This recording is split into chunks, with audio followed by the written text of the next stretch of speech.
জগন্নাথ বিশ্ববিদ্যালয়, ঢাকা কলেজ, ঢাকা আলিয়া মাদ্রাসা থেকে শুরু করে পুরো ঢাকা শহরে শিবির ঘুরে দাঁড়াচ্ছে। শিবির প্রতিরোধ শুরু করেছে, ছাত্রদল পিছু হটতে শুরু করেছে। দর্শক, অলরেডি ঢাকা আলিয়া মাদ্রাসায় ছাত্রদলের কতিপয় সন্ত্রাসী এবং বহিরাগতদের নিয়ে ঢাকা আলিয়া মাদ্রাসার যে হল দখল চেষ্টা, সেটা শিবির রুখে দিয়েছে। শিবির নারায়ে তাকবীর আল্লাহু আকবার স্লোগান দিয়ে ক্যাম্পাসে প্রবেশ করেছে এবং ছাত্রদল পালিয়েছে। জগন্নাথ বিশ্ববিদ্যালয়েও শিবির রুখে দাঁড়াবে।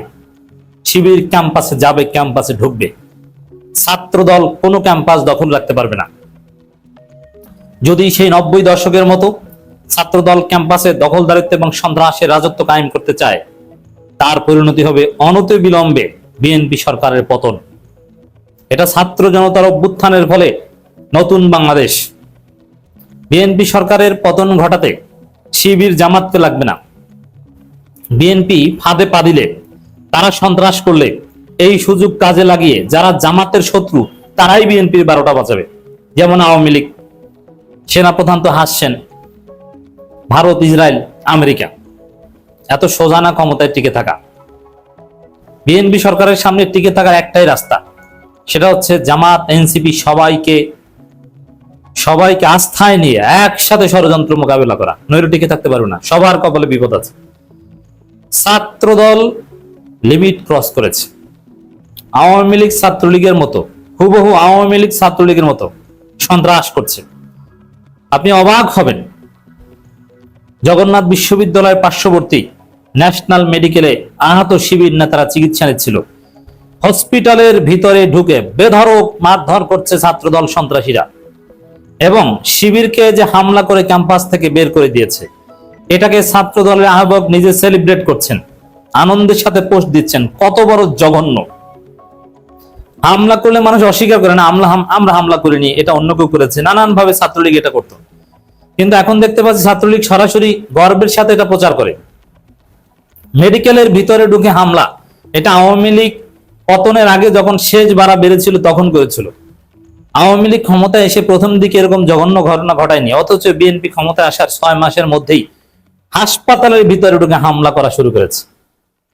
আপনি আরো অবাক হবেন, হাসপাতালে যারা বহিরাগত রোগী, যারা জগন্নাথ বিশ্ববিদ্যালয়ের সাথে কোনোভাবে সম্পৃক্ত না, বহিরাগত রোগীদের স্বজনদের মধ্যে যাদের একটু দাড়ি আছে, যাদেরকে দেখলে একটু জামাত জামাত শিবির শিবির মনে হয়, তাদেরকে ধরে বেধড়ক মারধর করেছে, জামা কাপড় ছিঁড়ে নাক গাল ফাটিয়ে ফেলেছে ছাত্রদল সন্ত্রাসীরা। এর পরিণতি কি হতে পারে একটু চিন্তা করেন। দর্শক, শিবির সভাপতি ক্লিয়ার বার্তা দিয়েছেন, ক্যাম্পাসগুলোকে শান্ত থাকতে দিন, অশান্ত হলে সামাল দিতে পারবে না। এবং আমরা যতটুকু জানি যে শিবির প্রস্তুতি নিচ্ছে। ঢাকা কলেজে দফায় দফায় ছাত্রদল সন্ত্রাসীরা হামলা করার জন্য শিবির খুঁজছে। শিবির ঠান্ডা মাথায় প্রস্তুত, শিবির রেডি। ঢাকা বিশ্ববিদ্যালয় সংঘাত লেগে যেতে পারে, শিবির প্রস্তুত। পুরো ঢাকা মহানগরী শিবির প্রস্তুত। শিবির মার খেয়ে ঘরে থাকবে না, পাল্টা প্রতিরোধ গড়ে তুলবে। জগন্নাথ বিশ্ববিদ্যালয় ক্যাম্পাসে শিবির ঢুকবে, ছাত্রদল ঠেকাতে পারবে না। এটাই হচ্ছে শেষ কথা।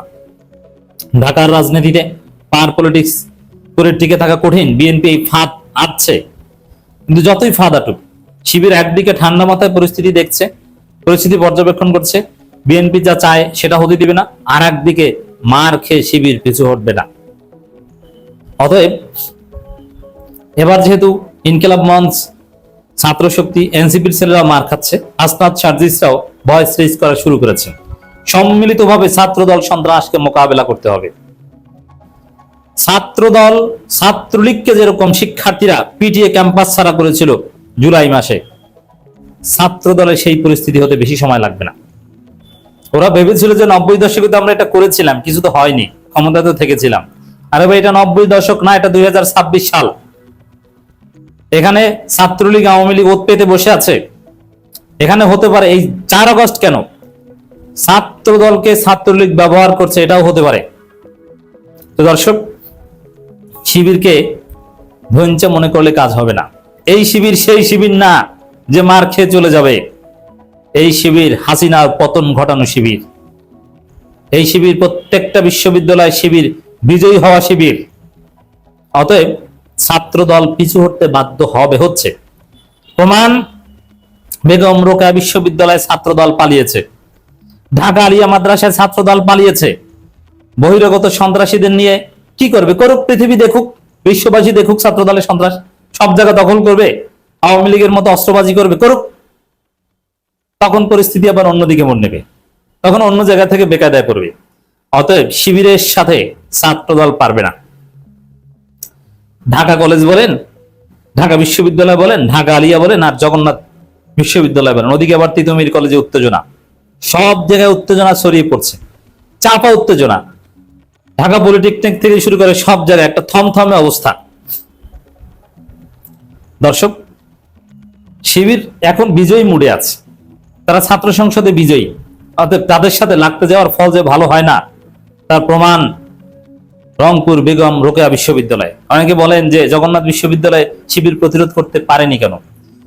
জগন্নাথ বিশ্ববিদ্যালয় শিবির প্রথমে মার খেয়েছে, সাথে সাথে মার দিতে পারেনি পাল্টা। এটা শিবিরের বিজয়ের কারণ হবে।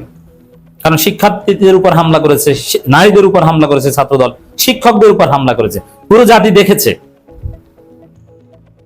অলরেডি ছাত্রদলের মধ্যে জনমত তৈরি হয়েছে। ছাত্রদল মেডিকেলে হামলা করে ভুল করেছে, মেডিকেলে চিকিৎসা নিতে আসা স্বজনদের উপর হামলা করেছে এবং স্লোগান দিচ্ছে যে একটা একটা শিবিররা ধরে ধরে জবাই করে। ছাত্রদলের এই চিত্র পুরো জাতি দেখেছে। এরপরে যখন সময় আসবে, জাস্ট ওয়েট অ্যান্ড সি, ছাত্র শিবিরের অ্যাকশন শুরু হবে। ছাত্র শিবির ইজ রেডি। তো দর্শক এবং ছাত্র শিবিরকে বলবো যে এই সব রাজনীতিতে ছাড় দিবেন, ওরা বাড়বে।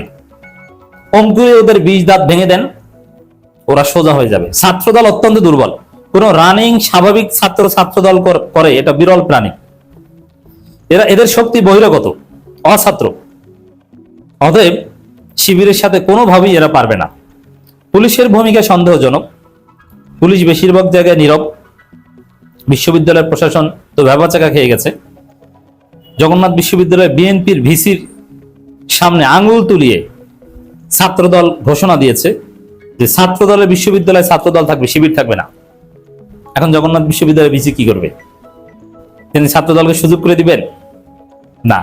এটা বিএনপির ক্ষমতা এখন পর্যন্ত পাকাপোক্ত হয়নি, প্রশাসন এখন পর্যন্ত শক্তিশালী হয়নি। পুলিশ আগের মতো ছাত্রদের গায়ে হাত দিতে সাহস পাবে না। পুলিশ দায়িত্ব পালন না করলেও অ্যাটলিস্ট আগের মতো আগ্রাসী হতে পারবে বলে আমি মনে করি না। তাহলে পরিস্থিতি অতি দ্রুত অবনতি ঘটবে। এই জায়গায় ছাত্র শিবিরের জন্য ইতিবাচক দিক আছে। ছাত্র শিবির ঘুরে দাঁড়াচ্ছে, ঘুরে দাঁড়াবে। প্রত্যেকটা ক্যাম্পাস থেকে ছাত্র দলকে উচিত শিক্ষা দিয়ে বের করে দিতে হবে। ছাত্র দলের যারা রানিং স্টুডেন্ট তারাই ক্যাম্পাসে থাকবে, বহিরাগতদের নিয়ে ক্যাম্পাস দখল করতে পারবে না ছাত্রদল।